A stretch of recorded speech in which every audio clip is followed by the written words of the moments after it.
Dr. Nicholas Mercer with uImproved PT. Had a couple patients today who came in with some lower back pain that was radiating down one side or the other, or occasionally both sides. And it's interesting, in both of these patients, I noticed that they had some decreased lumbar flexion. So even if they could get here, you'll see my lower back, they couldn't really flex through the lower back like that. They were kind of stuck here.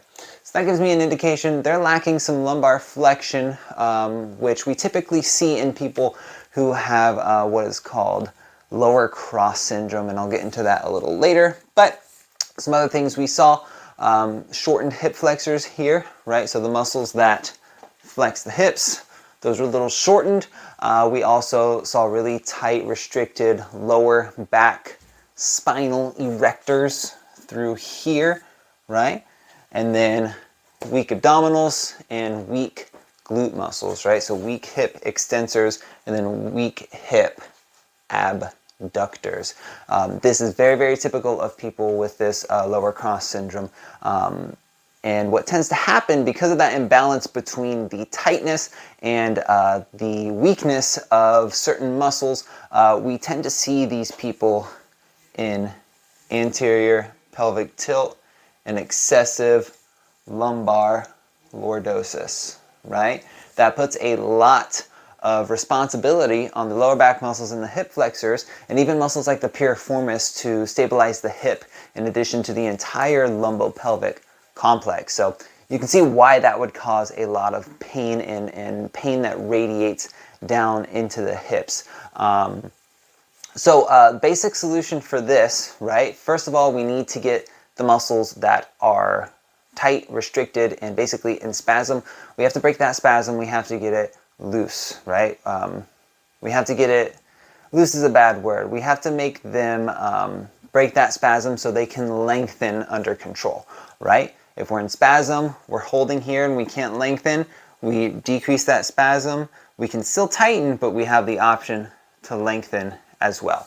And then we need to get some of those weaker muscles not only stronger, but more engaged. And kind of the difference between strength and activation or engagement is how well and how frequently are we able to control the muscles and have them contract, right? Because you may have a lot of muscle in your abdominals, but if those nerves aren't kicking on, then you don't have any strength, right?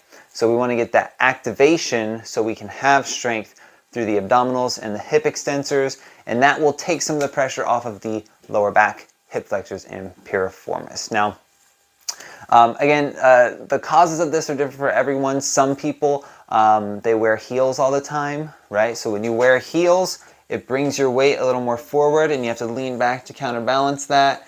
And then people end up with these lower back pain and radiating pain down the legs. They end up with those symptoms because of that one position they got into where their muscles had to spasm to hold them there. So basically what we want to do, and I'll show you one of the exercises you can do to kind of test out whether you're in that anterior pelvic tilt if you have that lower cross syndrome. This will just give you an idea. Maybe you have it, maybe you don't. You kind of need an evaluation to figure it out, but this is kind of one indication that you may be struggling with this and that may be causing your back pain. And all you really need to do is stand. So I'm just showing you where my back is here, right? And try to tuck your pelvis, just like that. You should feel your stomach working and your glutes, and then extend, right? And if you don't really go here very well, or if coming back is more painful, if any of these movements are painful, that could be one indication, but another one is being able to come forward, right, a lot further than you can come the opposite way. So if you're stuck here and you can only get back to about here versus being able to go all the way to posterior pelvic tilt like that, very likely that you're going to be struggling with some of that lower cross syndrome. You may need some soft tissue work done on the hip flexors in the lower back and piriformis, in addition to some specific strengthening exercises for the glute muscles and for the abdominals. So very easy, very simple to correct. Does take some time building those habits and getting everything stabilized in the proper position, but there's a lot of hope for patients with this issue. So if you think you may have lower cross syndrome, not really sure what's going on, but you're having lower back pain that just does not seem to go away, please visit uImprovedpt.com and let us know what's going on. You will also find free information on how to alleviate lower back and hip pain.